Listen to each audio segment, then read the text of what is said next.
James, I want to go to an issue that's passionate for you. Hong Kong is fleeing, or possibly fleeing in the future, the Chinese national security crackdown. Reports today of a visa that might be available, but at this stage only for skilled migrants. That doesn't seem to make this a humanitarian policy from the Australian government. Well, I really welcome the Prime Minister's comments yesterday in that press conference where he indicated that he'd asked for a submission to be brought to Cabinet to consider about whether we could more easily welcome people from Hong Kong fleeing what is now a very terrible situation there as a result of the actions of the Chinese Communist Party. Obviously, Tom, I'm not privy to submissions to Cabinet, so I don't know the details of what's proposed. But my view is we should make it as easy as possible for as many people as possible from Hong Kong to come to Australia that we can accept within reason. I mean, obviously, we can't accept millions of people, but we should do our part along with the United Kingdom, United States, Taiwan, many other countries, New Zealand.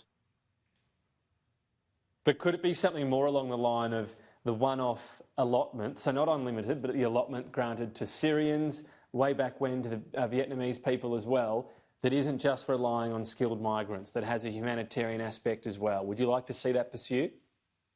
Well, clearly our motivation is humanitarian.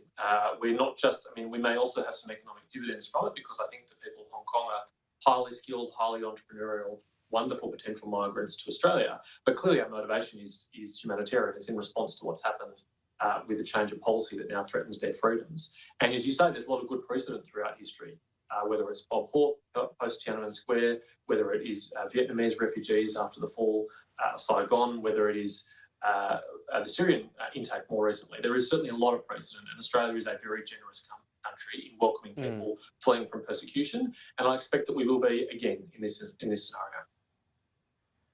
Josh, would Labor be comfortable with this? I mean, it's always a zero-sum game. If you're going to give a sort of one-off allotment, you're doing that to people in Hong Kong versus a lot of other difficult humanitarian situations around the world. Should priority be given, essentially? There's a couple of points here, Tom. I think the first thing is that there are currently 17,000 people who originated from Hong Kong that are in Australia right now, and Penny Wong made a statement earlier today that suggested that Labor would be supportive if the government moved to make those temporary protections and the temporary protections arrangement that are applicable to those 17,000 people to make them permanent. And I think that would be a really good start.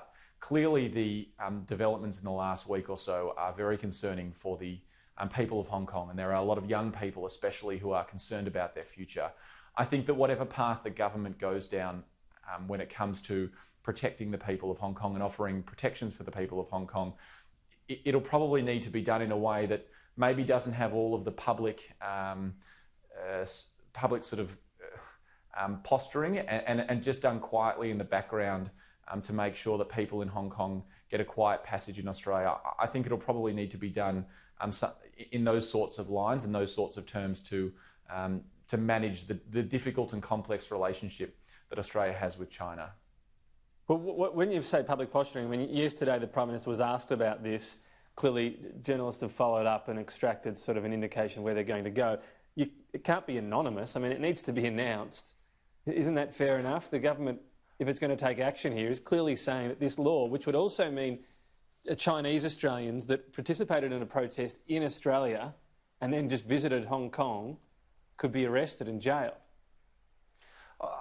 I think that's right, Tom. I think that what the principle that's important here, and James alluded to it as well, is that Australia, and I think this is a bipartisan matter of principle, is that Australia doesn't support the developments over the last couple of weeks, especially around the national security law, and working out ways in which we can best support the people of Hong Kong is something that we need to be doing strategically, and we need to be doing in the interests of the people of Hong Kong.